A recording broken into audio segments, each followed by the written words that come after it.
Hello दोस्तों, your reporter में आपका स्वागत है। बात करेंगे केजरीवाल की रैली की, जो कि तेलंगाना में हुई थी और तेलंगाना के मुख्यमंत्री केसीआर ने इस रैली को ऑर्गेनाइज़ किया था। उसमें अखिलेश यादव भी थे। केजरीवाल ने वहाँ पर तो कोशिश ये करी थी कि एक राष्ट्रीय मोर्चा के तौर पर इस रैली को प्रोजेक्ट किया जाए, लेकिन कहीं ना कहीं उन्होंने केजरीवाल ने केसीआर को ही एक करंट दे दिया, उनकी फजीहत करा दी, उनको असहज कर दिया। अपने भाषण के दौरान उन्होंने पूरी जनता से, वहाँ जो इकट्ठे लोग थे, श्रोताओं से पूछा कि बताइए आप में से कौन बेरोजगार है, हाथ उठाइए। तो किसी ने हाथ नहीं उठाया। केजरीवाल को थोड़ा असहज हो गए। फिर से उन्होंने दोबारा बोला कि अगर आप में से जो जो लोग बेरोजगार हैं वो हाथ उठाइए। तो किसी ने हाथ नहीं उठाया। फिर वो सोचने लगे। फिर उन्होंने कहा कि लगता है कि मेरी लैंग्वेज प्रॉब्लम है, यहाँ पर लोग समझ नहीं पा रहे तेलंगाना में। मंच पर केसीआर और अखिलेश यादव दोनों बैठे हुए थे। केसीआर काफ़ी थोड़ा सा एम्बैरेस्ड फील कर रहे थे, असहज फील कर रहे थे, क्योंकि निश्चित रूप से लोग हाथ इसलिए नहीं उठा रहे थे क्योंकि रोजगार का मुद्दा जो है उसमें, उसको लेकर कहीं ना कहीं केजरीवाल के कहने से केसीआर भी कटघरे में खड़े हो रहे थे। इस तरह से उन्होंने अरविंद केजरीवाल ने तो कोशिश करी थी केंद्र सरकार को घेरने की, प्रधानमंत्री नरेंद्र मोदी को रोजगार के मामले में घेरने की, इसलिए ये सवाल उठाया था। लेकिन उससे फजीहत हो गई केसीआर की। शायद जनता होशियार थी इसलिए समझ गई, उसने उन्होंने उसमें से किसी ने भी केसीआर के सामने हाथ नहीं उठाया।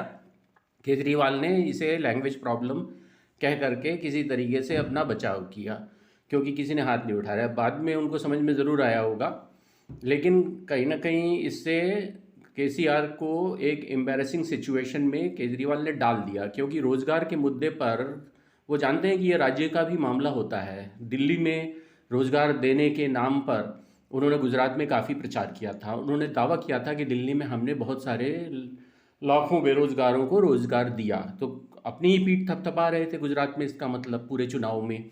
और गुजरात में बेरोजगारी को एक बड़ा मुद्दा बना रखा था राज्य सरकार को घेरने के लिए।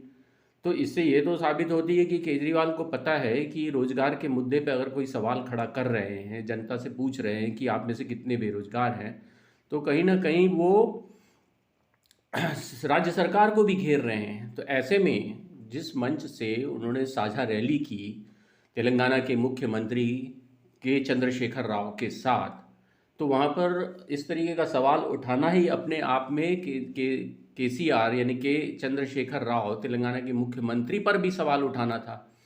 जनता से उन्हीं के सामने पूछना कि बताइए इस भीड़ में कितने लोग बेरोजगार हैं। अगर जनता पूरी हाथ उठा देती सारी ही, तो वह कहीं ना कहीं केसीआर पर भी एक तरीके से आलोचना थी।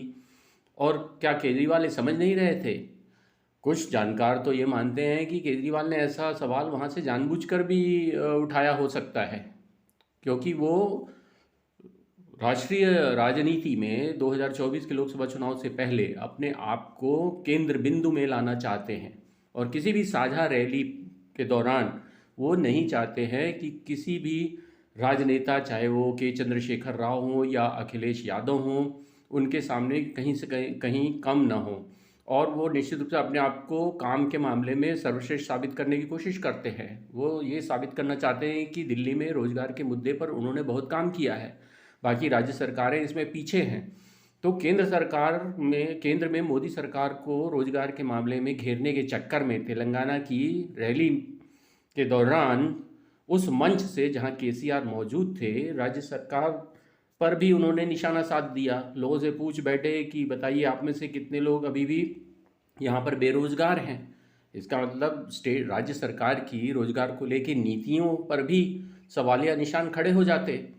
तो इस तरह से केजरीवाल ने कुल मिलाकर फजीहत केसीआर की भी कर दी है। सभी को यह पता है कि चंद्रशेखर राव जो तेलंगाना के मुख्यमंत्री हैं, अब राष्ट्रीय सियासी फलक पर अपनी उपस्थिति दर्ज कराने के चक्कर में हैं। लोकसभा चुनाव में उनका इरादा देशव्यापी तरीके से अपने अभियान को खड़ा करने का है। उनकी पार्टी को वो राष्ट्रीय स्वरूप भी दे चुके हैं और चाहते हैं कि लोकसभा चुनाव पूरे दमखम से लड़ा जाए। कहीं ना कहीं उनके मन में राष्ट्रीय महत्वाकांक्षा भी है। वो प्रधानमंत्री पद के दावेदार के तौर पर खुद को प्रोजेक्ट करने के चक्कर में हैं। वहीं उत्तर प्रदेश के पूर्व मुख्यमंत्री अखिलेश यादव भी खुद को कहीं न कहीं प्रधानमंत्री उम्मीदवार की लाइन में देखते हैं। ऐसे में और अरविंद केजरीवाल के बारे में तो कहने की ज़रूरत ही नहीं है, उनकी पार्टी ही कर चुकी है। इसलिए केजरीवाल की यह राजनीति उसी संदर्भ में देखी जानी चाहिए।